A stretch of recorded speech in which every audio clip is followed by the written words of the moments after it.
Assalamualaikum warahmatullahi wabarakatuh. Perkenalkan, nama saya Siti Marwiyah, nomor daftar hadir 35, kelompok 4 angkatan 16 dari BPSMD Kalimantan Selatan. Hari ini saya akan menjelaskan tentang nilai-nilai dasar ASN, yaitu tentang anti korupsi. Materi yang akan kita bahas hari ini yaitu tentang anti korupsi. Pengertian anti korupsi.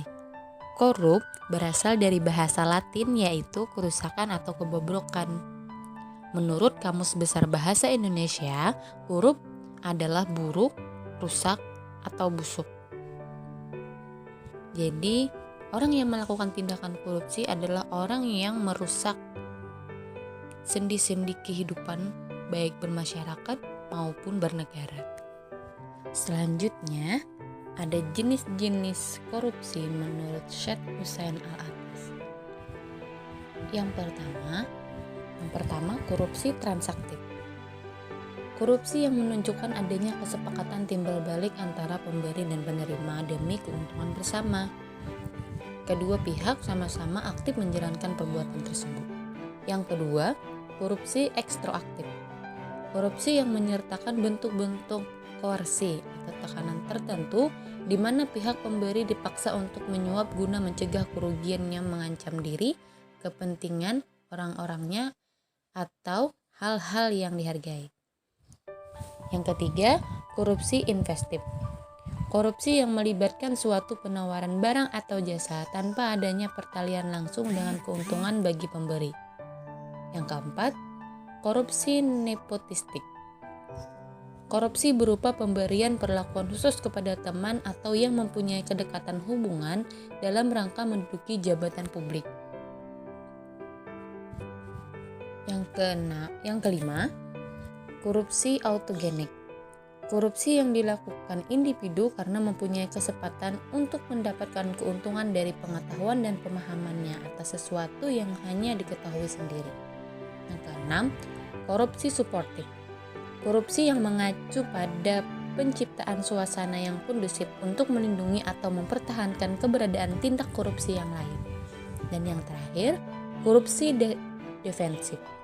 Korupsi yang terpaksa dilakukan dalam rangka mempertahankan diri dari pemerasan.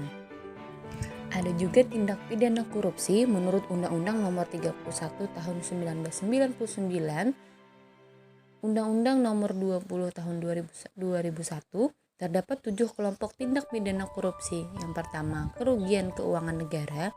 Yang kedua, suap penyuap. Yang ketiga, pemerasan. 4, perbuatan curang. 5, penggelapan dalam jabatan. 6, bentuk kepentingan dalam jabatan. Dan 7, gratifikasi. Yang selanjutnya, dampak negatif korupsi. Akibat dari korupsi adalah merugikan negara, memperlambat tercapainya tujuan nasional, diantaranya yang pertama dari tata ekonomi, yang kedua dari tata sosial budaya, yang ketiga dari tata politik, dan yang keempat itu tata administrasi. Selanjutnya, nilai dasar anti korupsi.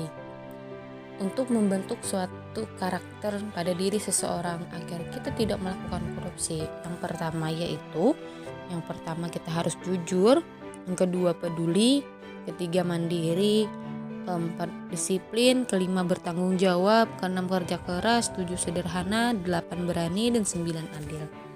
Nilai-nilai dasar tersebut harus ditanamkan agar tidak ada niatan untuk kita melakukan korupsi. Kemudian harus kita niatkan semangat dan komitmen anti korupsi. Ingat, selalu ada Tuhan di setiap apa yang kita kerjakan.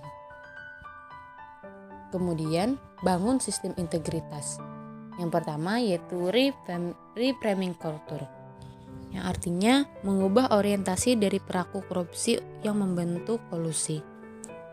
Yang B, shedding of integrity, upaya untuk menanamkan pengaruh integritas pada bawah sadar hingga dapat membentuk perilaku, kebiasaan, dan budaya integritas. Yang ketiga, sistem integrasi organisasi. Kemudian, pencegahan anti korupsi.